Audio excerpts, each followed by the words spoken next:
Okay, here we are. Deep dive. Just want to take a moment to open our sacred space. You're welcome to close your eyes or just soften your eyes. I gotta go down. Just drop into your breathing.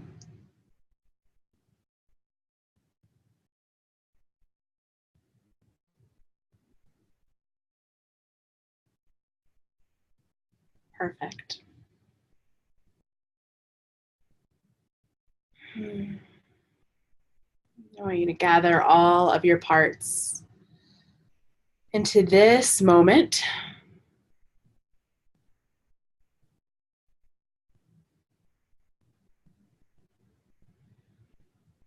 Arriving into the fucking gloriousness of you.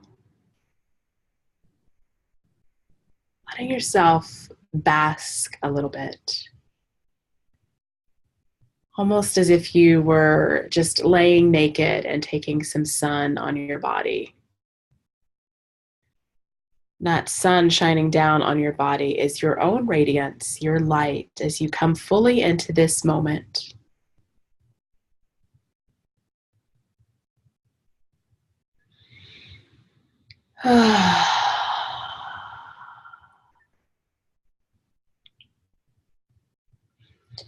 I want you to reach in energetically or even physically into the back of your head and just unplug that place where we get so into the collective, so into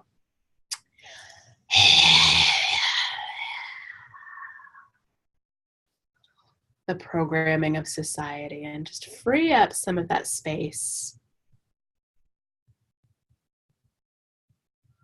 Imagine that as you unplug from there, energy begins to trickle down the spine, opening up the cerebral spinal fluid to flow again. You can even reach back there and pinch in the back of your neck. Little light compression, get that fluid flowing. Yeah, very good. We welcome in this deep dive circle. This beautiful group of women joining live and joining on the replay, who are potent, magical, fierce beings. And we open this circle to allow our souls to speak to us fully as we embrace ourselves, as we connect to ourselves, as we ignite our purpose and align ourselves to truth.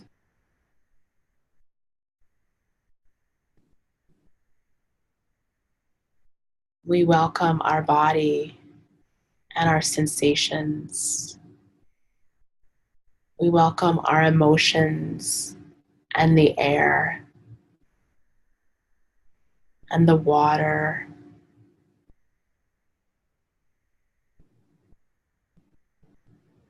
The fire.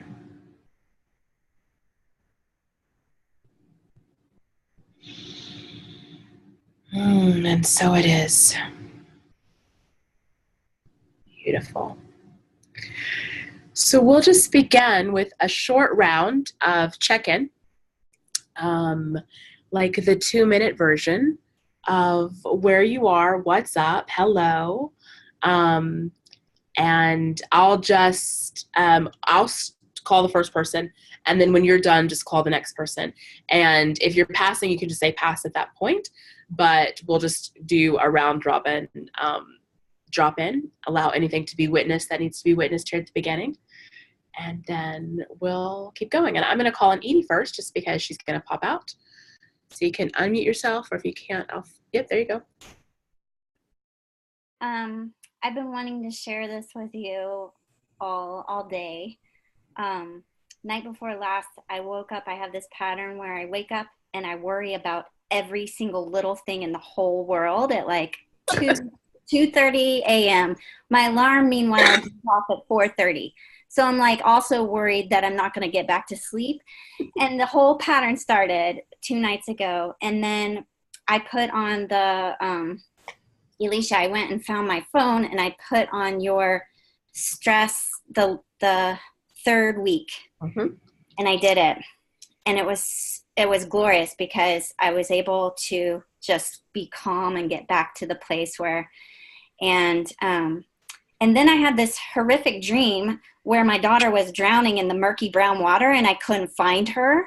Wow. And I woke right up and I said, okay, that is the part of me that wants me to stay in this worry cycle and pattern that's working really hard to keep me in that.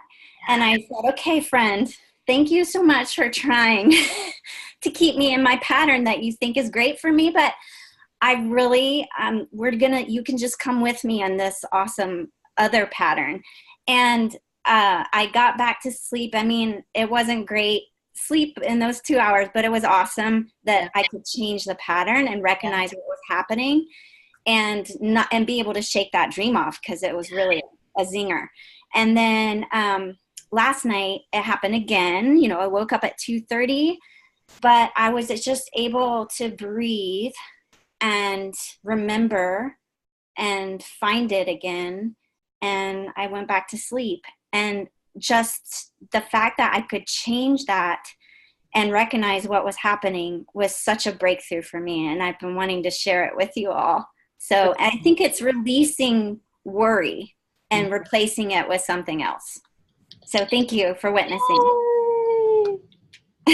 Beautiful. My choice. Good. Who are you passing it to?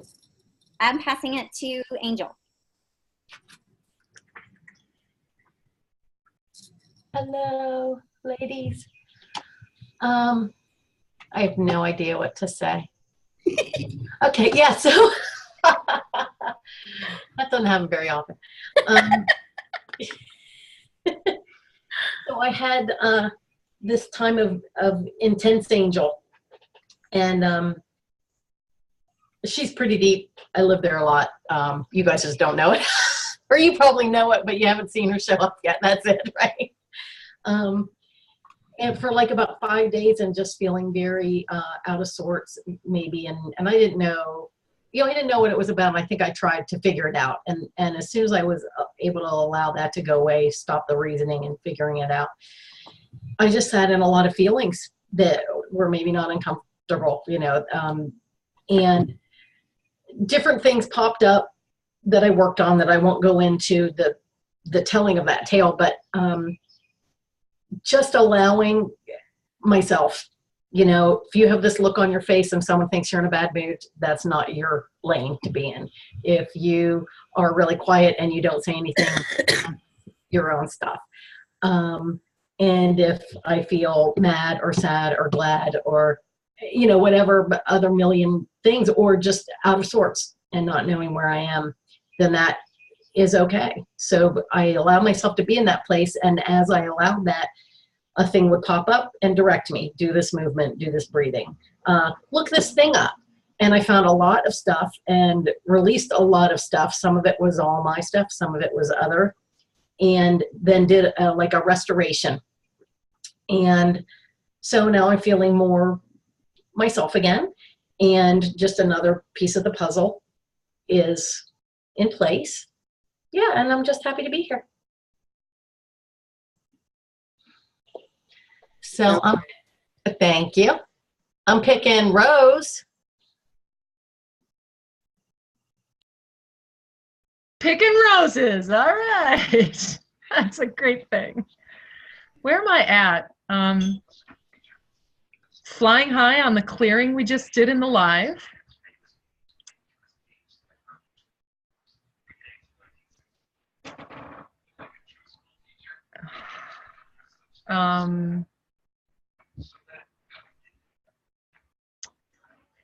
Loving the practices and living them in each moment. The center, going into center, bringing my parts into center.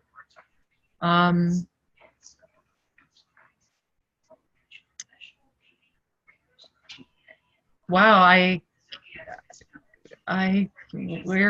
where is it? I don't know. Just did a huge, beautiful piece of work with Alicia earlier today, and I'm really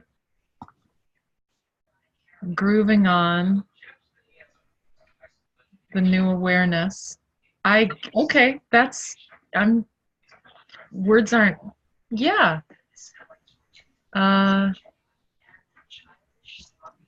Good for Can me. can you just release into that? Like it's good. Absolutely. Yeah. Absolutely.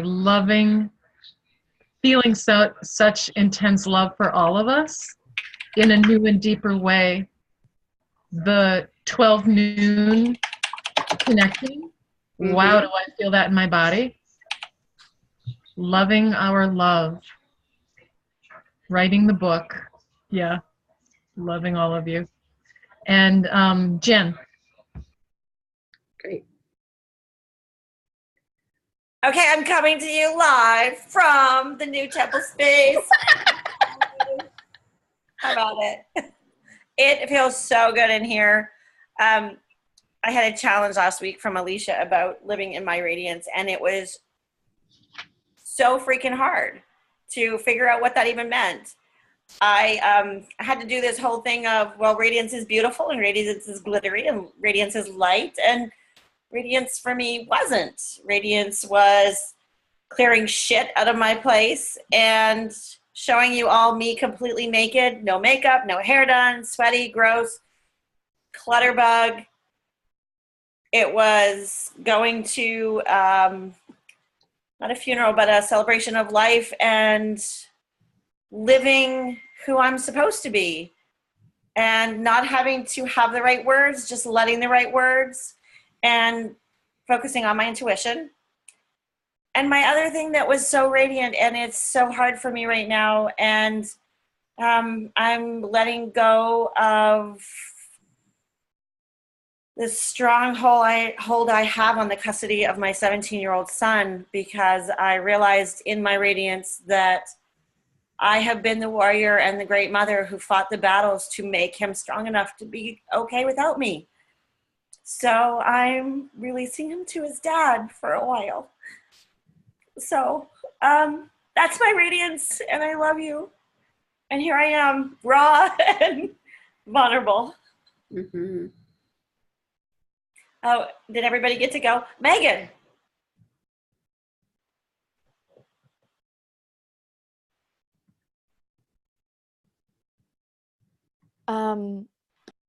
I'm finding just a lot of medicine right now in funny, synchronicities and messages in my life. Like when my car won't start, or when I spill food all over my shirt, or the fact that like there's a bunch of people in my house right now that I didn't know were coming tonight, and I'm in my bedroom with dogs. And just shit happens, right? It's definitely been one of those kinds of days. And I've had a fun week of riding some waves and realizing that when I'm paying attention and when I'm in my presence and when I'm open, all of the medicine, all of the lessons, all of the information I need is with me all the time. And so I'm having a lot of laughs at myself and having a lot of joy and just kind of experiencing that process and seeing what's coming next. So, I apologize. I'll keep myself on mute if you hear dog barking or people in my house. I'm in my little bedroom space with you all tonight, so happy to be coming to you from here. Though it's not quite, Sharon's gorgeous curtains. I do have like a pretty golden curtain right here, so I love that too. And I will pass to Sharon in her canopy, which I'm always loving on.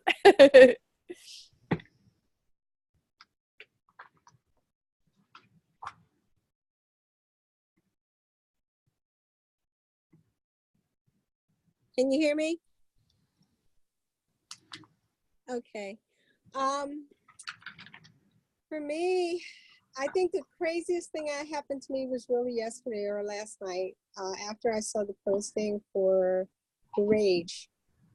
That was in my head when I went to sleep last night. So I woke up about 1 or 2 in the morning, and I felt that rage all through my body. And I just immediately started banging the pillow. I'm talking about with my fists, just banging and banging. And I knew exactly what I was raging at. And it didn't dawn on me though until a little while ago when Kristen, when you were talking, Alicia, about rage, that I had been afraid of rage. I had been afraid ever since I exploded, maybe 5 years ago. And I think I raged for over 2 hours verbally. And I got to a point where I actually got sick, which is what I was talking about, how painful it can be, because I actually wound up in the hospital from that amount of rage.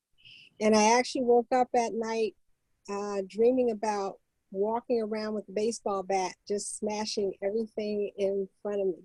That was the type of rage that was in me. I had never experienced that before in my life. So when I woke up, I was shaking, and I was just sick. So I think that developed a fear. I never wanted to go. I told myself at that time, I never want to go there again. I never want to experience that again. So I must have been stuffing. After that, I stuffed everything. So when I woke up last night, all of that came out on my pillow.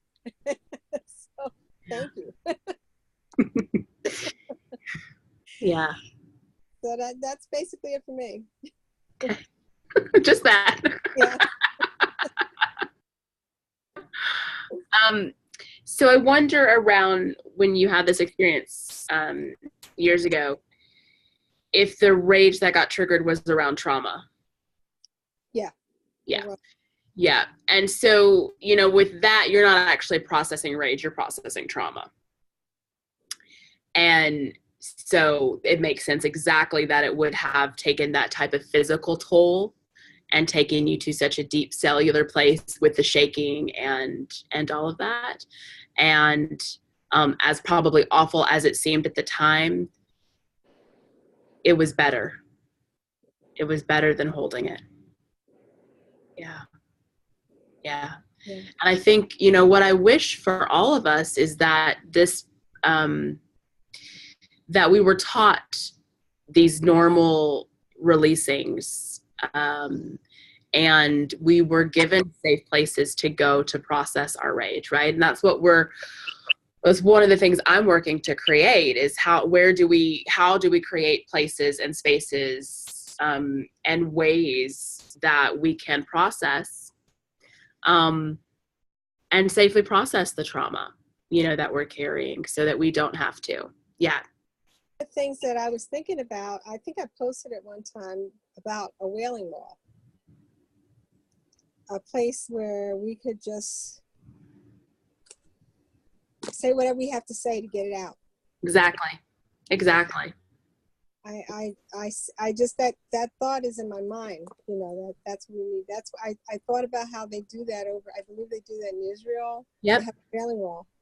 And while they have a physical one, I think there's a way to have one through the Facebook group or some form. I love that. That's a great idea. Megan and I will fill into that and see what we could create. But I also just now have this beautiful image of a wall that I want to build in the ever-evolving retreat center that I'm going to conjure. Yeah, it's really important. And, that's one of the things that our rituals have done for us. The ritual is the bridge between the inner and the outer. And so when we have the rituals, they allow us to process what is in us and bring it forward into the outer world, so it can be witnessed, so it can be released, so it can be honored. There's a way that releasing our rage, releasing our grief, all of these things, it's a really courageous, honorable act. Meeting ourselves in the darkness is a courageous, honorable act. And these are the things that we're told not to bring forward, right? That's why we keep them in the dark. We don't know that they could come to the light. Brings me to my first of many cards for tonight.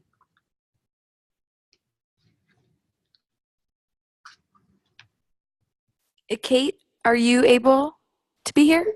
Kate Did you here? see Kate joined us? Yeah. I didn't. Hey, Kate, do you want to talk? We saw your video today, so we kind of know what's up with you, but we're just doing witnessing right now. Sure. I don't have the video on because it's pitch black in here. So No worries. yeah, you saw the video. I'm guessing I popped on late. Were we just being witnessed right now? Yep, just the short version of what's up in life. Okay, well, I was babysitting my best friend's nine-month-old, and we were laughing and giggling, and then he just like ripped into my eye with his little sharp claws, and it started to get worse, and now it's turned into an infection, and I have been at the Wailing Wall. I've been processing, dealing with pain. The doctor that we had last night didn't do much, and it just made it worse. So today we just got back from the eye doctor, and now they have a contact on there because every time I would blink, it would like rub the wound, and so then anytime I would sleep and go into rapid eye movement, I would wake up in pain. So it has been a very trying 24 plus hours. So I tried to, I couldn't do anything. I couldn't read. I couldn't do anything. So I was like, you know what? I'm going to use the speak version of talking to my iPhone. And I made a video and posted it for you guys. Cause I was like, you know what? I need some healing. So thank you for letting me put my piece of paper in the Wailing Wall today. I really appreciated that. Yeah. Yeah. I love that. I'm not your eye, but the Wailing Wall. Yeah, that image really stuck out for me. So thank you for that witnessing. As I was laying here and you were talking, I was like, oh, yes. Yes. And I really am feeling for your poor eye. It's the thing, like, you don't realize how much you are grateful for something until it's taken away. And, not being able to see or drive or read or do anything, like it just really cut out all my sensory. I didn't realize how much I had relied on my sight. Mm-hmm. So I'm kind of living in this place of realization of the preciousness of it. Yeah. And also I wonder like what's here in terms of getting kind of dumped into the dark, like dropped into the dark. Yeah. If there was any resistance in your system to heading into the dark and now you just landed there. Yep. It's hella dark. It's been hella dark for days. So yeah, I'm just trying to surrender to it and learning to see in the dark, right? Like, yep. It's a beautiful time to just practice your intuition. Yeah, I was doing really well by myself, and then when my wife came home, I started bumping into furniture. I was like, I wasn't bumping into furniture when you weren't here. Now I'm like, so that was an interesting discovery. Totally. Oh, well, we're loving on you and your eye. Oh, thank you guys. Okay, so the first card for tonight is Akilanda. You can see her. The goddess of never not broken. And she's a goddess. I can never say her name. I don't know exactly how you say her name, but she's a goddess that I fell in love with a while ago, and I adore her. So everything happens for my liberation. I choose to become only more love. Akilanda represents the essence of the phoenix. She's the indestructible energy that embraces change. She knows that everything is conspiring to transform her into only more love and light. Akilanda is the elusive goddess in the Hindu mythology. Her name is, I can definitely not say that version of it, or Ishvari, which I like to say more in Sanskrit. And Ishvari means female power or goddess. And Akilanda means never not broken. So she is the never not broken goddess. And this means that she can never be broken because she's never not broken. She is the embodiment of what we try to avoid. She is the dissolution of our ego's identity. Her power is unparalleled. She radiates the potent light and joy that's the goal of change, transformation, or pain. There is very little written about her, and she is meant to be known through experience. She is intimate, and she is the interior goddess we meet when we are in the darkest moments of grief and heartbreak. She knows where our energy is trapped, where we have been stifled in routines and others' expectations of us. And she whispers the liberation that we will experience when we let ourselves break open and allow all the new expressions of ourselves to come blazing through. She reminds us that we have always had the power to choose to see every event as yet another opportunity to become more light, to become a more radiant soul we are here to be. Many of us exert tremendous energy and in an effort not to break or fall apart. We resist our grief, we resist our heartbreak, or we deny the need to change until the choice no longer feels like it's ours. Something sideswipes us, and our ordinary life just shatters who we think we are and how we identify ourselves. Here is where Akilanda reminds us, vulnerability is our greatest strength. If we are always broken, we can never break. Akilanda is the most intimate and personally powerful goddess because she meets us in those moments when we feel most alone, most exposed, and most afraid. She models how we thrive in the midst of change. She uses pain to joyfully and purposefully transform.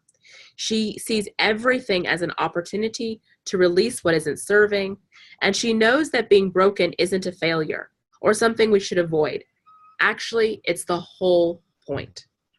We are here to let our ideas of ourselves go up in flame so that beneath the ashes, the soft core of who we are truly arises.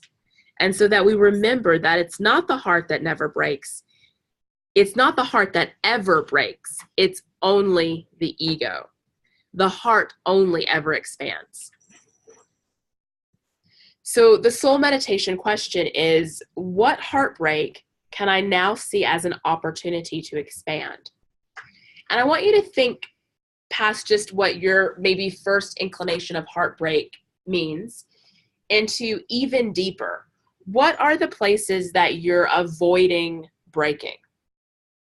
What are the places that you are stuffing down so you don't have to see, that you're ignoring, that you're creating drama and resistance around, that you are in the process of running from so as not to feel? What are those places that you're ready to break? And you can place a hand somewhere on your body. You can close your eyes. I want you to drop into space and really ask yourself this question. Where are you not breaking? Where are you holding?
So if you're ready to claim and name some of these places, I invite you to throw them into the chat box.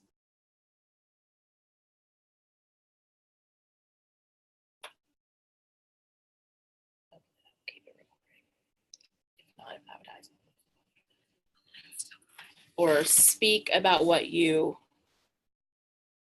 can unmute yourself if you want to talk. So there's this way that, you know, if we go deeper into the what we've been talking about this week in the larger conversations of releasing and now being with the rage, that we can see that one of the reasons we are able to release, one of the reasons we're afraid of the rage is because we are not able to break. We're not able to surrender to the break. And there's so much beauty in the breakdown. And to land in our center and to connect to our containers requires that we break down, that we allow ourselves to be broken open.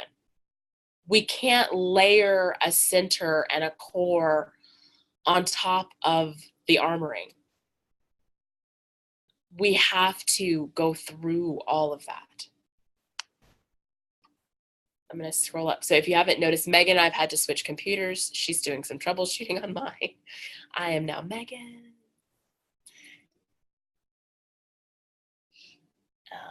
Okay, so what have we got? Kate's eyes. Okay, so my neck is where I'm not breaking. Not clear what it represents, but not breaking with my family. Not moving out of my brother. Yeah, okay, great. Beautiful, Rose. People I'm sharing with, living space with, not breaking and having relationship with man. Do you want to check something?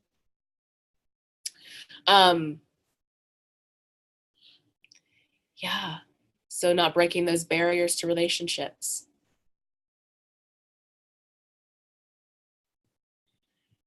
Not being able to resurrender the work situation.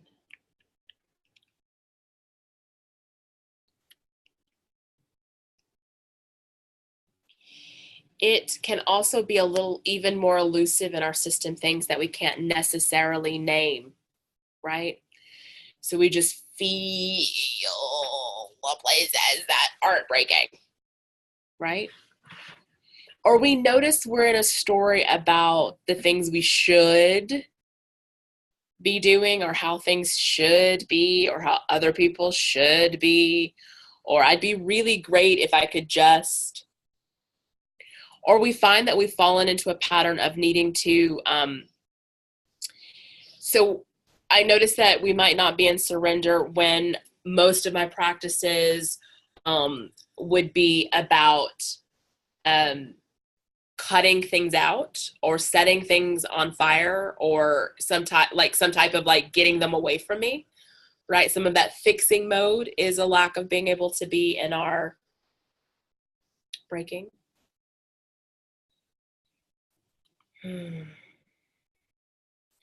The goddess of never not broken. So I just wonder what would happen if you invited the goddess of never not broken to come close to you right now.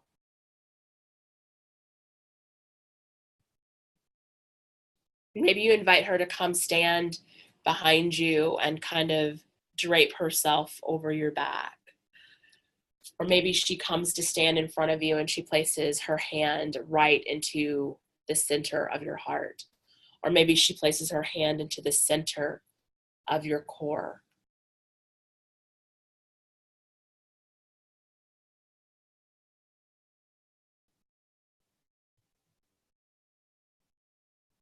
What words does she need to whisper into your ear right now?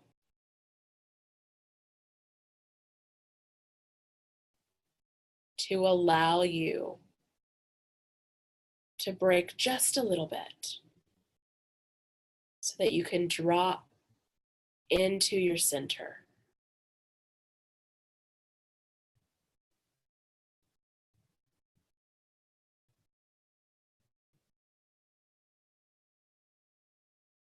What is the fear? The fear of the unknown, the fear of the change. See if you can get in touch with the fear that keeps you from breaking.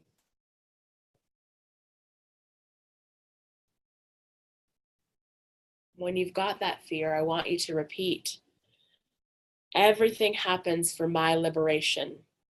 I choose to become only more. Everything happens for my liberation.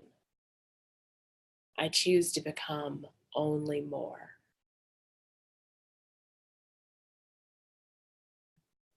So when we live in the illusion of life, we live in myths such as my heart could be broken. We live in myths that we are enslaved. The truth is, in our true nature, we are not slaves. We are not enslaved.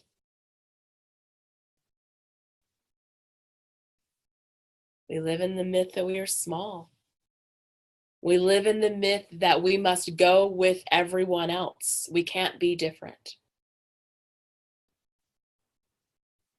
Last week we had Freya as our support. She was bringing us into our discernment,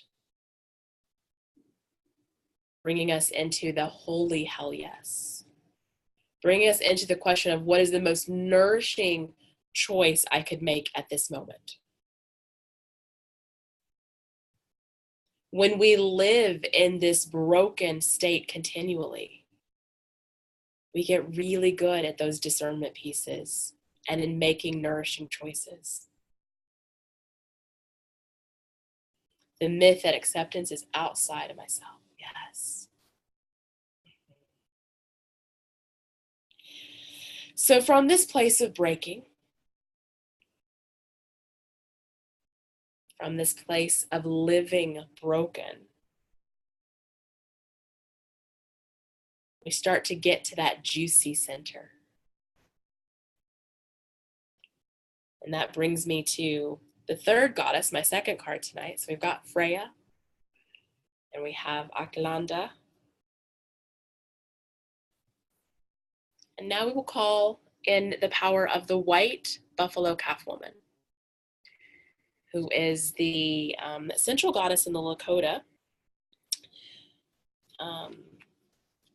tradition.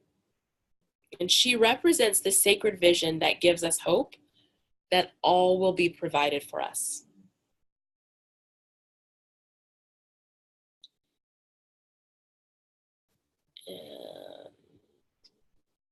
I'll just post the story so you can read her picture. But she is a sacred reminder that we don't have to struggle to receive all that we desire.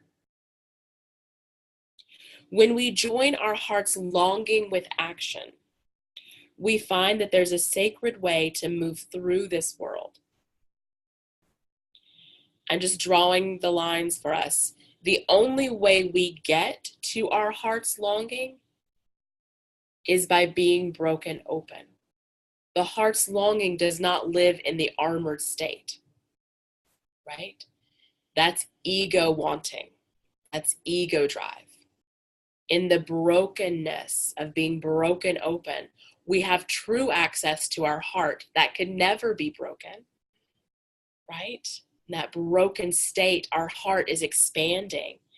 And there we're able to tap into our heart's longing, and we find the sacred way to move through the world. This sacred way is a path of steady, quiet alignment between the heart's intention and our every step. The white buffalo calf woman is an omen of hope that that all will be provided for us when we approach each situation with love. What she wants us to focus on is an intention behind the action, because that's what changes the outcome. She is a sacred prophetic sign that we can receive what we need without fighting, so we don't need that armoring, or trying to secure it through manipulation.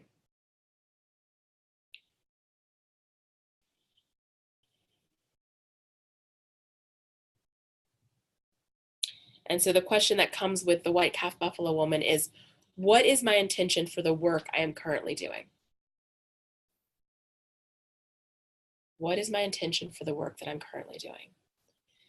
So we have three really big pieces around this work that have come through these divine feminine activations. We've got the discernment piece. We've got this need to break down this armor and live fully broken open. And we've got this piece around connecting to our heart's longing and allowing that longing to be the intention that moves us forward. Okay.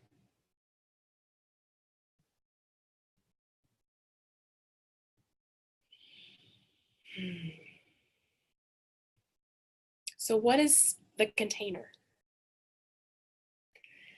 The container is the hardware. It's the physical computer that's got the pieces that allow the software to run. The softwares are many things, but one of the biggest softwares our container runs are our choices around boundaries.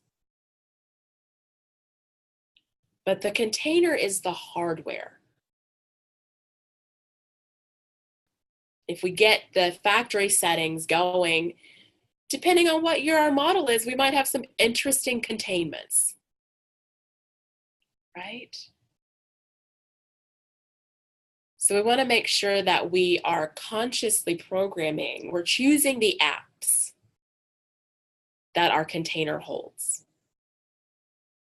I want to work with the concept of 3 containers. So we had 4 centers, or 1 center with 4 parts, and we've got 3 containers. We are fucking complicated, okay? So we are beautifully complicated, but I want to work with 3 containers because I think it's important. They all do slightly different things, and each of us is going to have one that's like, okay, yeah, that container is got some software that's running pretty well for me. And then you might have 1 or 2 that you're like, I didn't even, nope, wow, whoa, no containment. I also want to say that the container is not ultimately about keeping things out. It is about keeping you in. Okay? I also want to say that the further away from our physical body the container is, the more permeable it would be. And that when our container, when our hardware and our software are in alignment and they're working well together, we don't need protection. Because what our container does, it is the magnetizer of our life. It is what attracts in. So if you go back to the concept of law of attraction or anything like that, what attracts things into your field is your container. Okay? And when your container is set and it's running properly, what you attract in is what you mean to attract in. So you don't need to worry about protecting yourself, because you're not going to attract in things that would need protection from. So that means if something arises in life, it's okay. It's okay. You trust yourself to meet it, right? So when we've got strong containers, what happens is we don't have to be afraid. We don't have to be afraid. The 3 containers we have are, we're going to say, our internal energetic container. This is the one that physically would say lives kind of as the bowl of our pelvis. So it's what our core sits into. It's what our center rests into.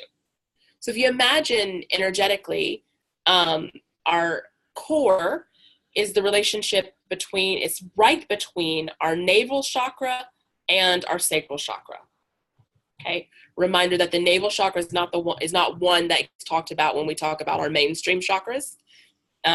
So our navel chakra would be the 8th embodied chakra that if you do a little count up, okay? The core is in between, lives right between those. So right below the navel, right above the womb. And then our pelvic bowl is the bowl that rests into, okay?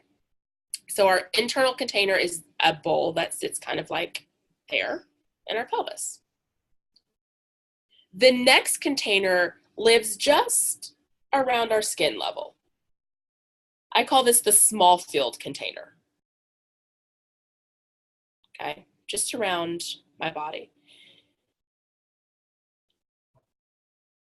And then the third container would be my large filled container. So that would be at least 3 feet in all directions. Some of us are filled, we've expanded it to be larger than that. I can often expand in one direction, but not the other. So I have a kind of a lopsided container there. That's okay. Working to get this left side to expand. Yeah. So I want to start actually in that furthest container, and I want you to sort of see if you can feel it. Find your edge. I like to keep my edge lightly coated in gold. You could pick a different color, but I want you just to lightly coat it. Just give it a tinge of crispness. Notice what that feels like. We often begin to feel our own energy a little bit more once we recognize the edge of that container.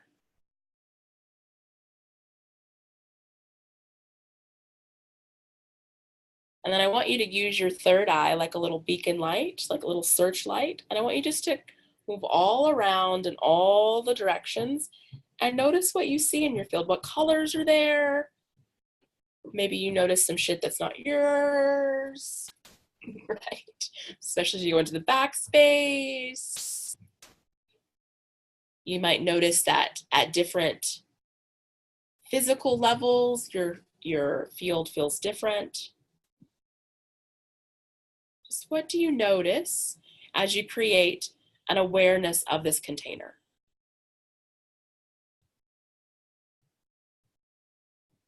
Do you notice any places where you can't quite coat the edge, where it's just staying open and amorphous?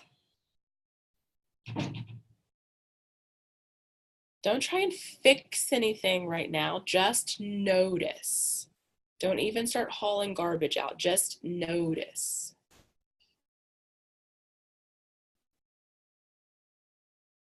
And I want everyone to put in 3 things that they notice about their field.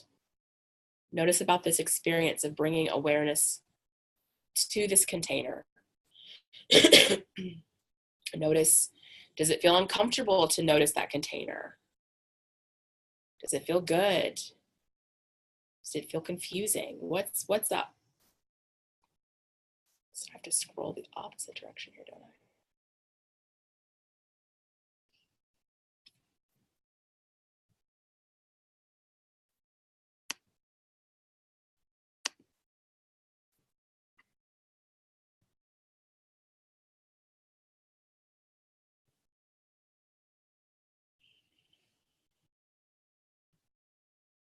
Dark stuff behind and low in the left.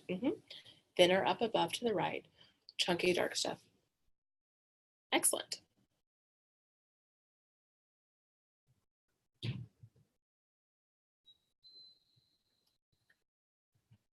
quickest things I notice when I do this is that I have a lot more sensation of my field on the right side than I do on the left. Down low, it gets a little amorphous. So as I come into the physical ground, I also lose connection to my container. And that when I tend the edges, when I connect to those edges, my heart immediately, especially on the right side, goes. And so my heart moves out of my small field into my larger field much easier when I know where my large edge is. A lot of activity like a galaxy or a small universe. Ooh. Energy flowing in many patterns and directions depending on where. Perception of heaviness around where the armor is breaking down the back body. Radiant in the front, missing pieces in the back, stronger vibrations on the left. Beautiful.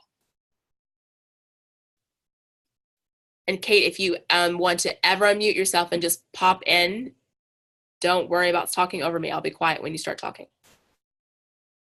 Part behind feels much farther away than the rest of it. Good. For me, Great. for me, I can feel into the left very easily, but right now with all my pain centers going off on my right, it feels very close, like within like a centimeter away from my body. So I feel like everything's pulled in tight on my right side. Try again, Kate. Hello? Can you hear me? Uh-huh. On mine, she looks unmuted, but I can see in the symbol. Try now, Kate. Hello? Hello, hello? No, she probably can't do it. Angel can hear her. Angel can hear you? Okay, great. Talk to her and somebody type in for Megan and me. Okay. Just saying that again, I can feel space on my left side, but where my pain is on my right, everything's very contracted in about a centimeter away from my body. So feel like everything's being brought in while I'm in pain. Oh. Sorry. Only hear her on. Are you done? Can you mute my computer? I'll unmute this. Okay.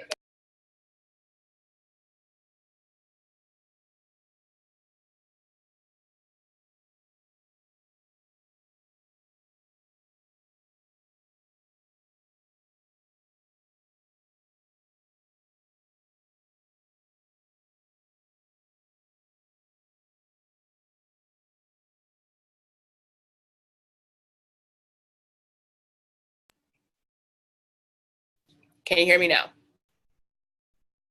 Okay. Do not have any idea what's happening. Okay. So, Kate, I heard just the end of it, but everyone's muted now. This is what happens when you start playing with energy and technology at the same time. Things go wonky. Okay. With all our pain centers firing off, everything on the right is contracting. Yes, great. Okay, so you're noticing how the pain is moving into the system. Okay, good. Beautiful work, ladies. Now let's move into our small field. So just around the edge of your body. So noticing the full physical body and just outside of the edge. If you were to tinge this in a color or bring just a little bit of crispness to the edge, what do you feel? What do you notice?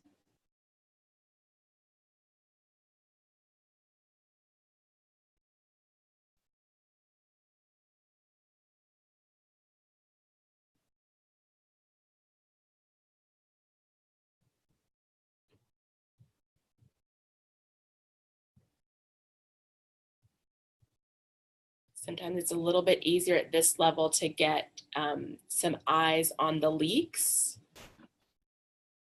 or the open holes.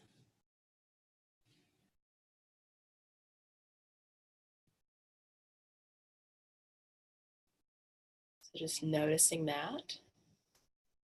Left hip, great.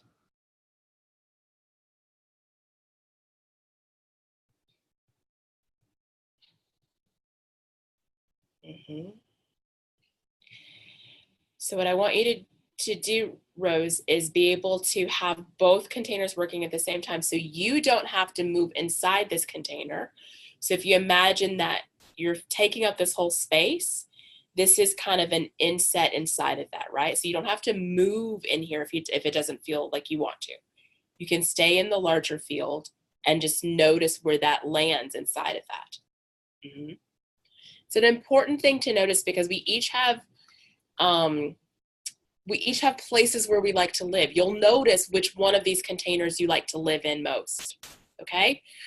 I don't think that that's bad. I think that has a lot to do with the way our systems work and what we're comfortable doing.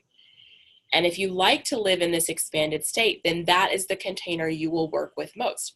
If you like to live at this body state, that is the container you'll work with most. When we come into the center one, like that one. So allowing yourself to have all three containers working, but know which one you connect to the easiest. Because the one you connect to the easiest is going to be where you can do your work the quickest. Okay?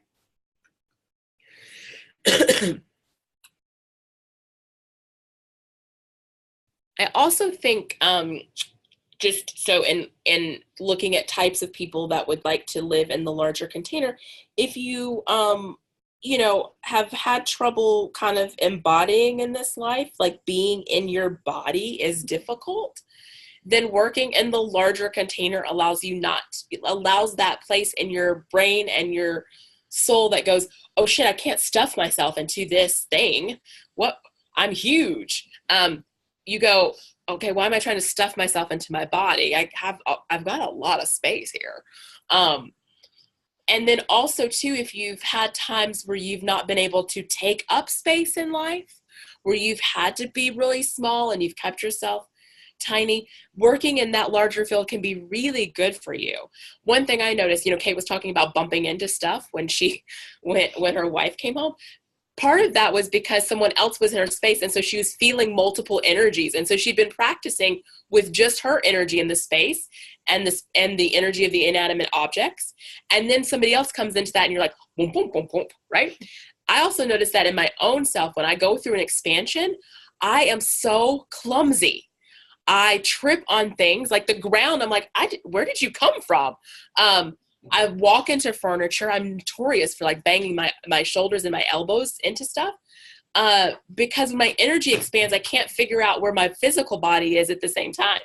And so it just gets really funny when we notice these parts of ourselves as we're trying to work between like what's 3-dimensional and what's 5th-dimensional self, and like, oh, ooh, wow, what are we doing here? It's like putting on glasses, you know, that aren't your prescription sometimes, and you're like, whoa. Move into your tiny container on the inside. So move into your pelvic bowl.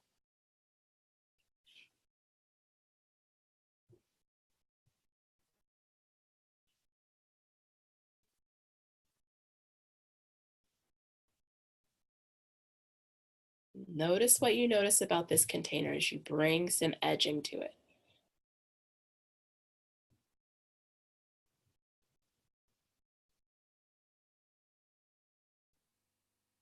In some ways, I think this is the one that we're most disconnected from.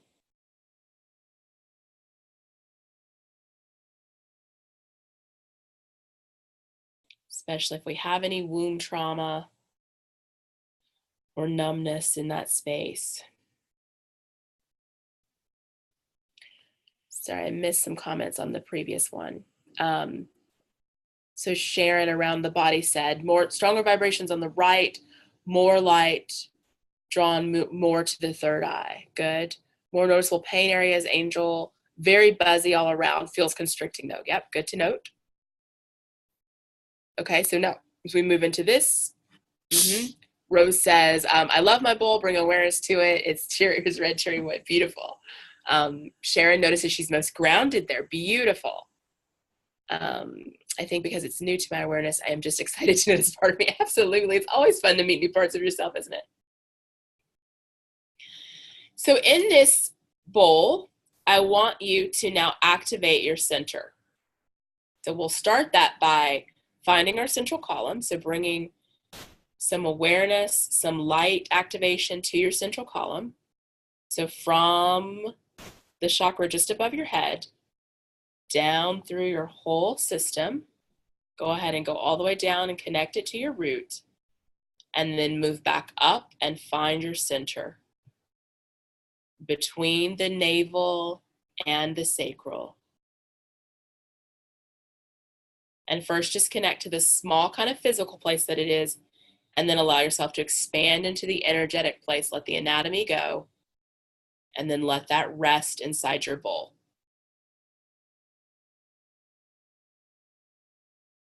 Isn't that nice?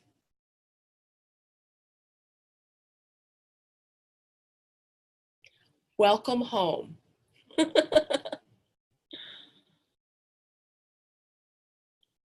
It's so orange. Gorgeous. Yeah, totally. Good job, Megatron. Yeah. So what do you notice both energetically and physically as you allow this internal container to contain your center?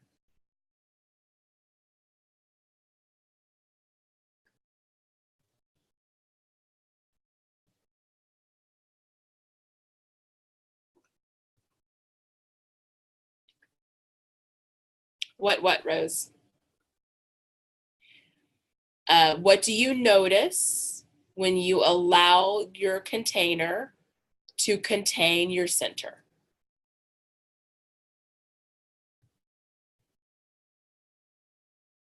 Say more, Sharon.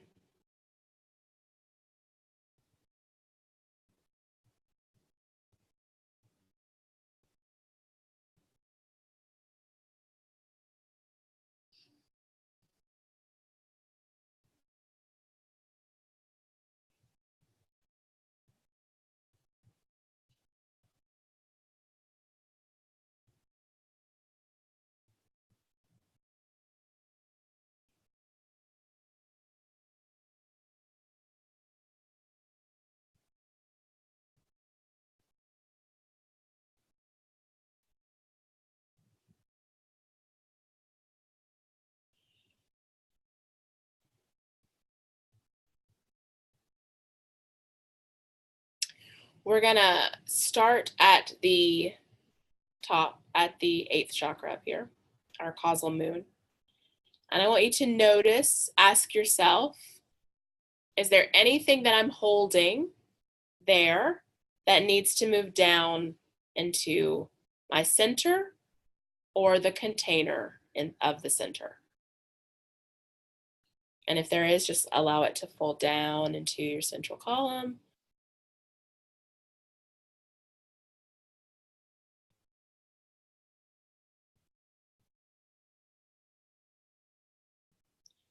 And then moving into the crown.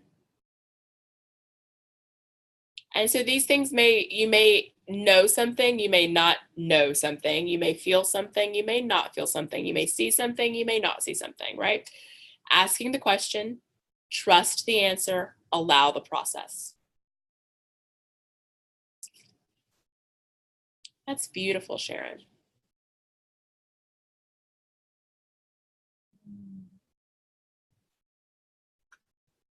I really feel that on the right side especially, the healing that's happened.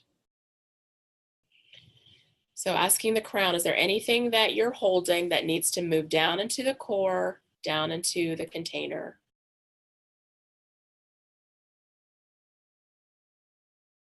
Asking the third eye.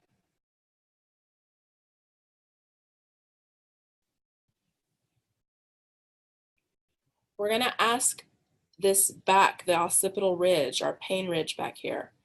Is there anything you're holding that needs to move into the center or into the container?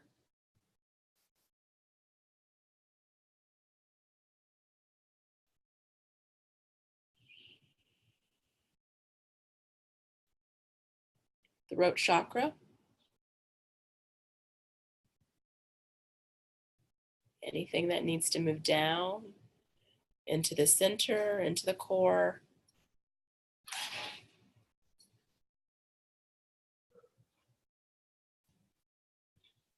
Into the heart space.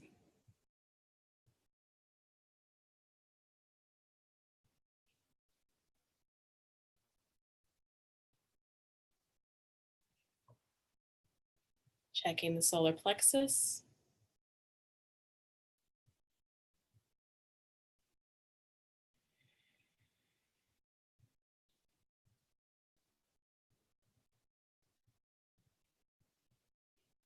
Checking in at the navel chakra.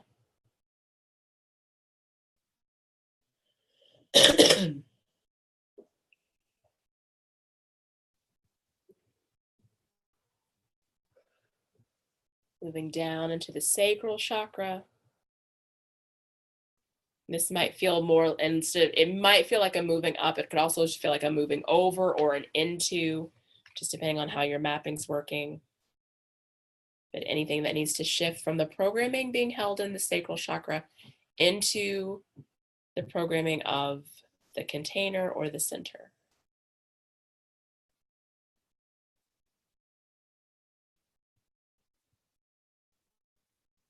Root chakra.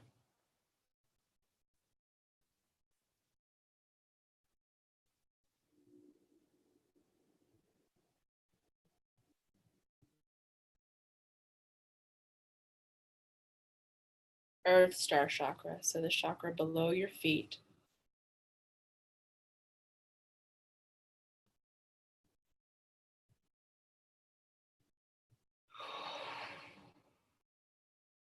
Beautiful work. Okay.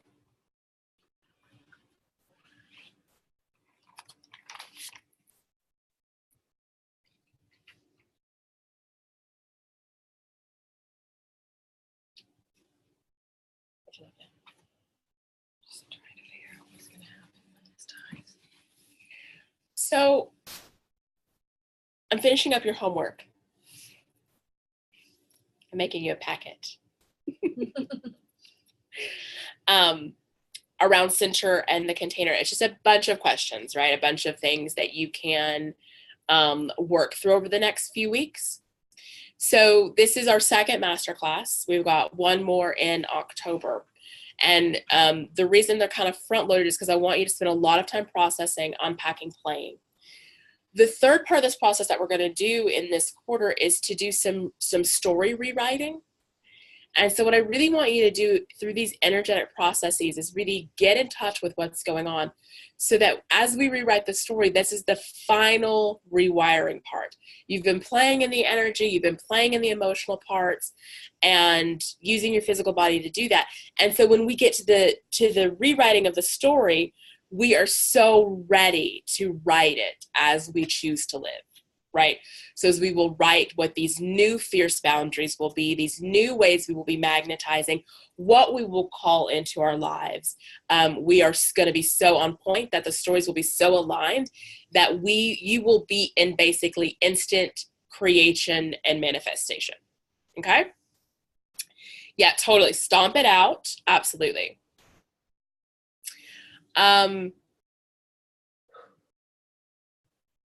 So I'm gonna do, I'll probably, how will I do that? I'll either just create it as a video or I'll announce another Zoom session. So I'm not gonna do any container repairing right now. Because I feel like what I want you to do is get into just experiencing what's here and noticing and playing. And then in a week or so, probably 2 weeks, we'll come back and say, now that we notice some things, what happens if, I don't know, I'm a little deflated back here and I want to inflate. What could I do, right? Or if I can only paint the front part but never paint the back part. But some things to play with right now. Tinging your edges, right? So you can do that at all 3 levels in whatever way you want. I like to use color. Okay, so tinging your edges and feeling them.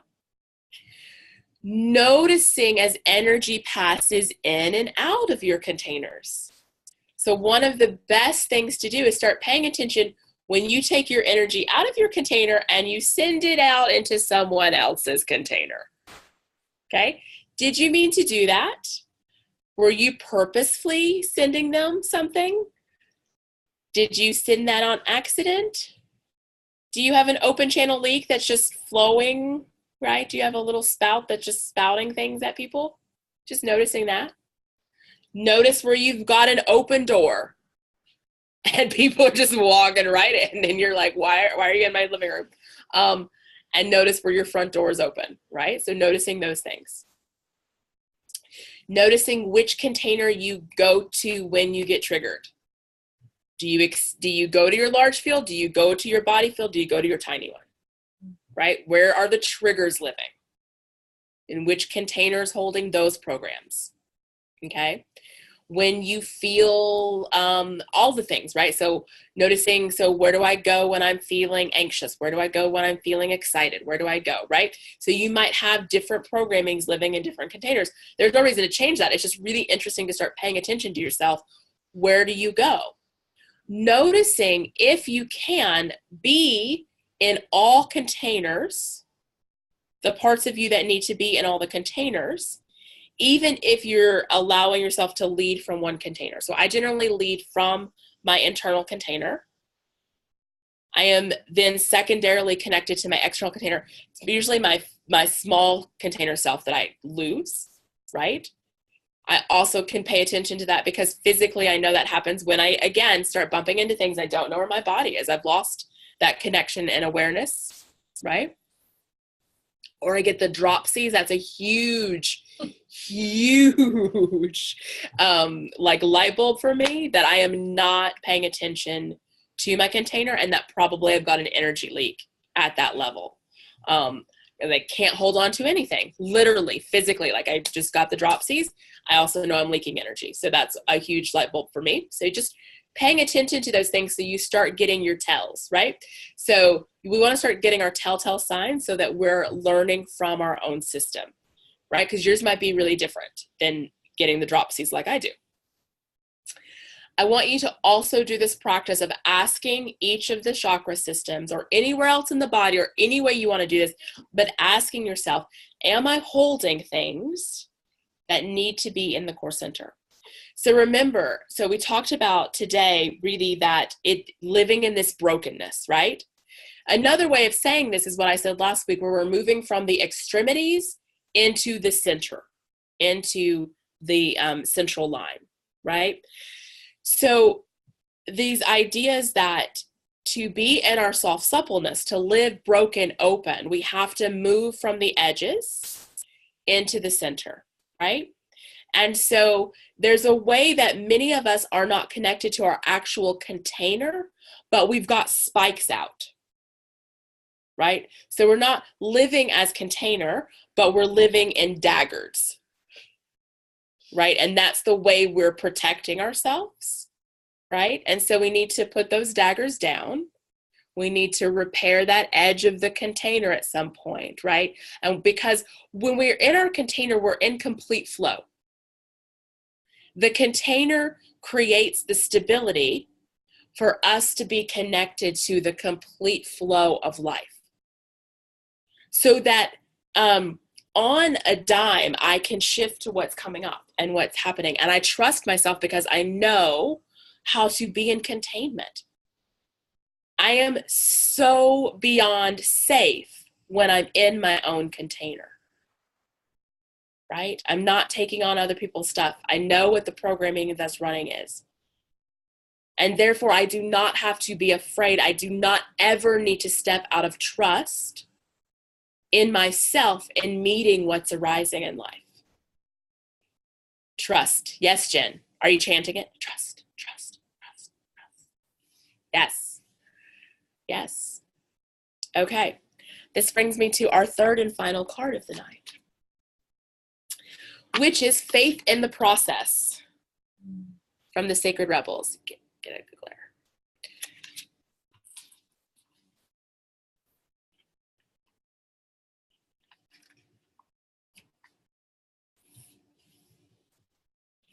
No matter how powerful we are, no matter how much courage or strength we have, there are times we can't quite move ourselves along to the next phase of life or creative exploration. At such times, we might need some divine intervention, a little help pulling our trolley along. We're at the edge of our own limit, and we may have no more personal resources. We might be left only with our spiritual power, with our one spiritual power of faith. Fortunately, that is enough. As unlikely as it might seem, the invisible help from the universe is often more powerful than the physical efforts of 1,000 men. That is because the invisible help is not limited by physical laws. It can shift, bend, move in ways that defy limitation. It can affect, evoke, and influence situations through invisible but undeniably persuasive means. You are in a situation where you cannot set right the course of events by yourself. This is not an indication that you've done something wrong, nor does this suggest that you are not strong enough. It is a sign that there is something bigger unfolding in your life, and your willpower will be supplemented by the power of life itself. Sometimes a bigger plan needs to manifest for the benefit of humanity and the earth. You need to shift your perspective and realize that you are part of a great unfoldment. Your individual life serves the greater plan, and you are not separate from its genius. And this is what's happening now. You happen to be an instrument in a greater plan, and as such, You need to accept your position and be moved while also being empowered as you make personal progress through your role in the grander scheme. This is the time for humility and trust. You need complete faith in the process and the events that are happening. There's nothing to worry about. You will be moved fully and easily with the most grace and assistance through your faithful surrender. Ironically, it is through complete surrender and total faith that we become the most empowered. When we are no longer trying to impede the perfection of the great plan, we are aligned and moved by the process. Having faith in the benevolence of life, rather than harboring the suspicion that life is seeking to catch us, have a joke at our expense, or carelessly toss us about as if we mean nothing. It is then we can relax a bit. Having faith is the process that gives you space to be curious about what is taking place and to relax enough to be open to what we are most in need of, even if we aren't sure of what that is or how it can happen. The guidance from this oracle comes direct from the greater source of life. There is now an opportunity for you to be moved from the situation you are currently in to the next chapter in your life story. And you can't do it on your own. It is too big of a shift. It needs the grace of life to intervene on your behalf. You will need faith, though. You must feel as though the wheels of your trolley are coming off or that they are a bit rickety. But you also understand that the voice of life is now coming straight into your heart with this message. I have resources you know not of. It is safe to trust the ways and the wisdom. I love you and I am guiding you into all that is rightfully yours. Know that what is rightfully yours is what your heart truly desires, and you need not fear loss. Nothing that is meant to come to you will be denied, and it is safe for you to let go and allow yourself to be moved. Through faith, peace is restored, and you are able to know this and perhaps have some fun in the process. Okay. Hands somewhere. Heart, belly, reaching out into your containers. Say aloud, I now ask that all disappointing experiences of the past that have led me to believe that life is not trustworthy, or that faith is a silly or immature way to deal with life, be released from my mind, body, and heart. I ask for help to accept that I can and will attract all that is needed into my life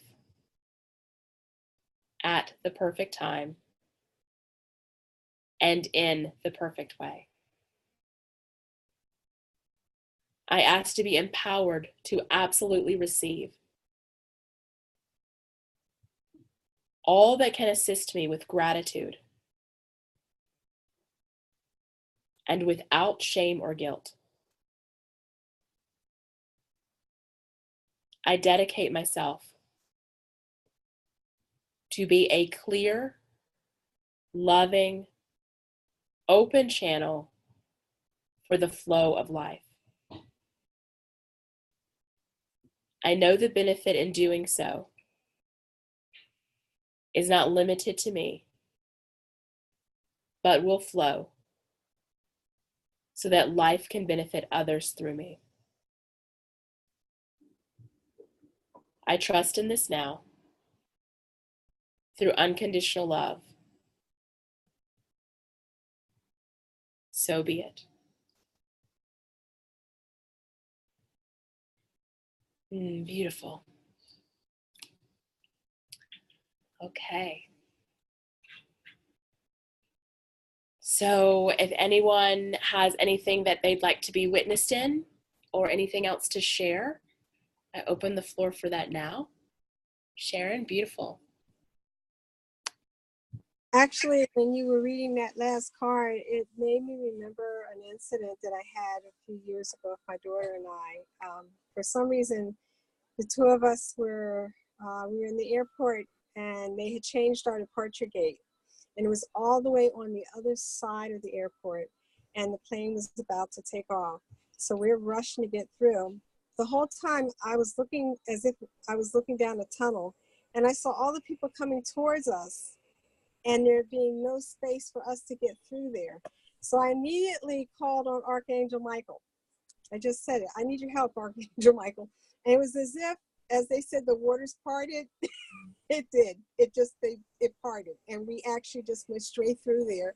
Everybody that was coming out made space for us. And we got there in time to catch that flight. And it was the most impossible thing, but yet it actually happened. That's so amazing. when you were reading that, that's what came to my mind. I remember that so vividly. Yeah. How it happened. And the energy, it was incredible to watch that energy. As I'm going through it, I'm also on the outside looking at it and observing that energy, how it moved. It was an incredible experience. So good. So good. I love that. Yeah. Michael, he's the dude, right? Yeah. So good. Did you want to share, Megan? No. You just wanted to watch people. Okay. Thank you. Anybody else? Rose? Mm-hmm. This is not a share, but a question, I guess, or maybe it's an observation. Center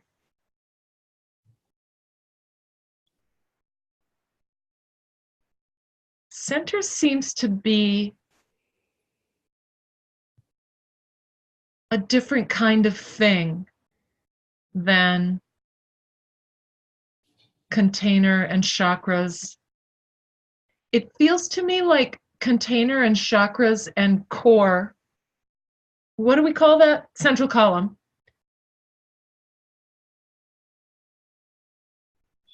Are they're just in the dimension I'm used to being in.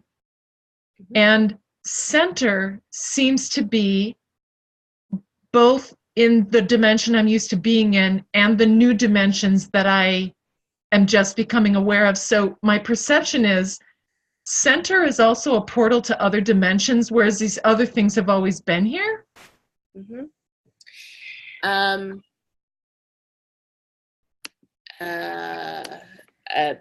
Center is,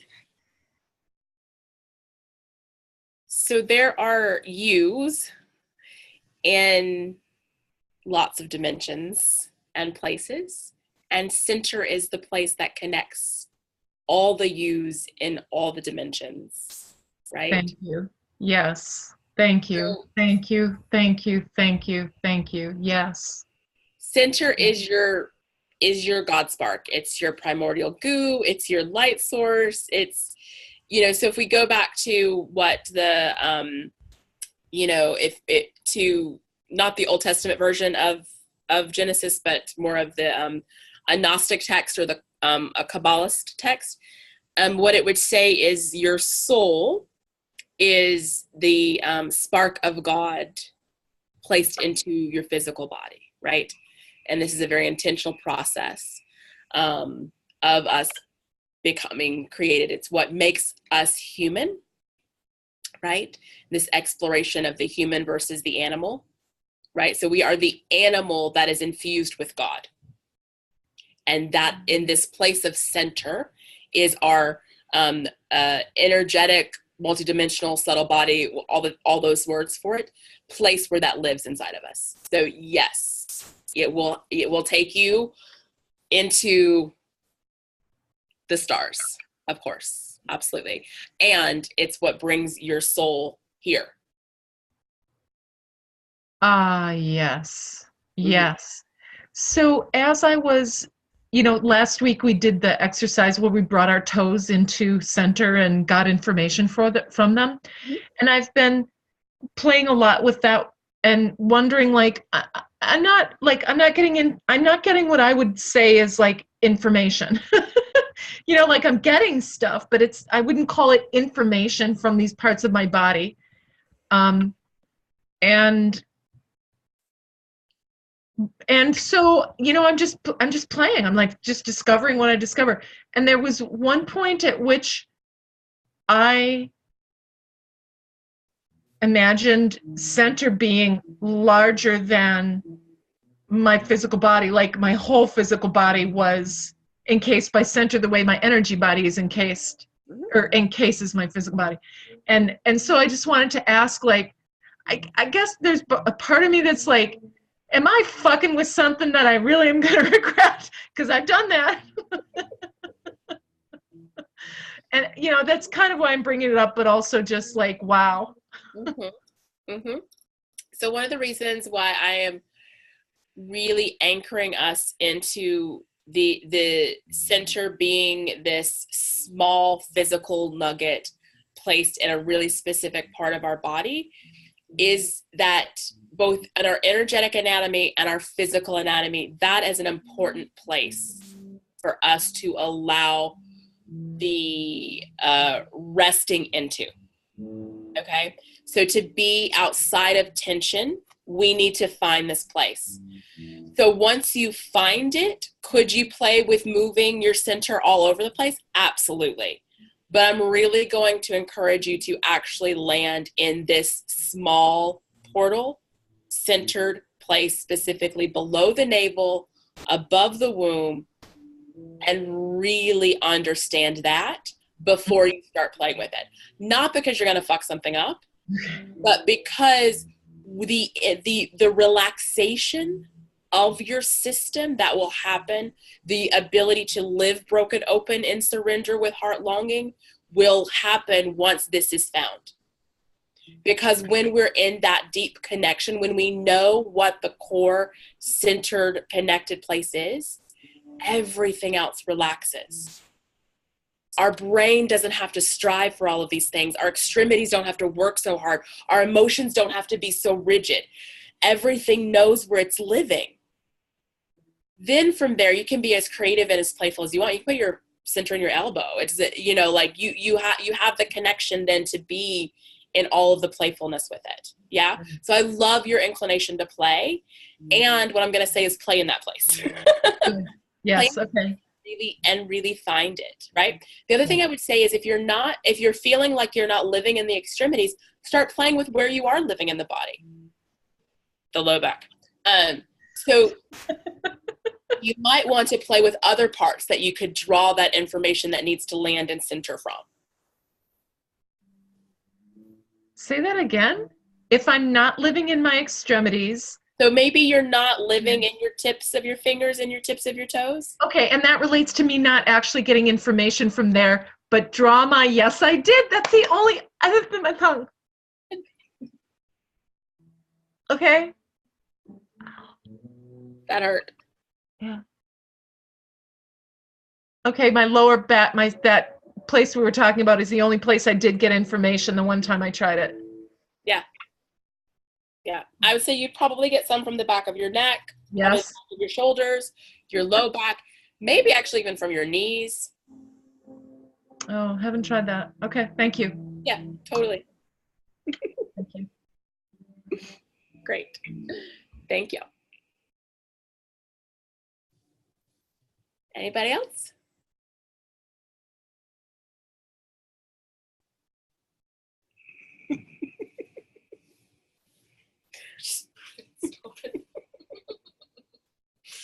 I love it, Jennifer.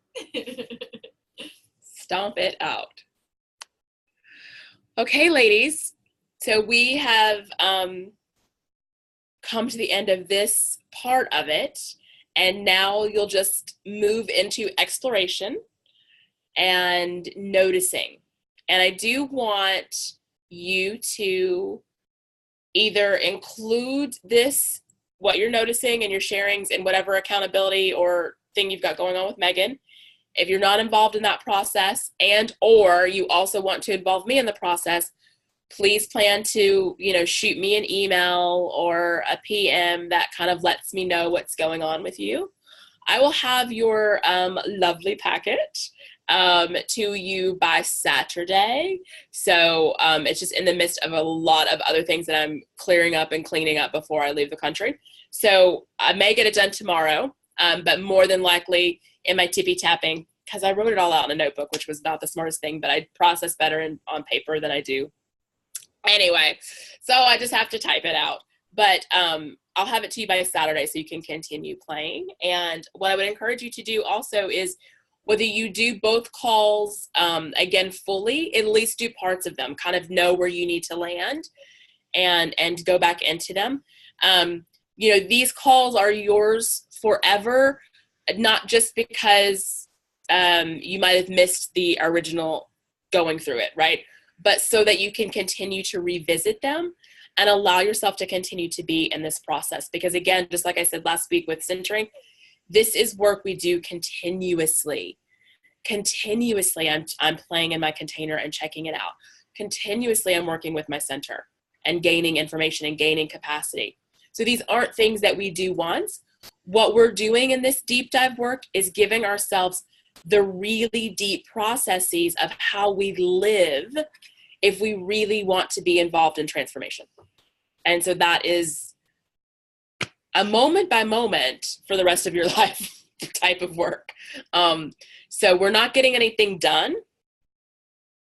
We're not finishing. We're just beginning continuously, right? So well done beginning, and we'll begin again and again and again and again. And I'm really proud of you. And I love that we have 3 amazing divine feminine goddess energies supporting us. And so I'll give you those other 2 pictures so that you can have Aklanda. Someone will have to teach me how to say her name properly. And White Buffalo Calf Woman with you.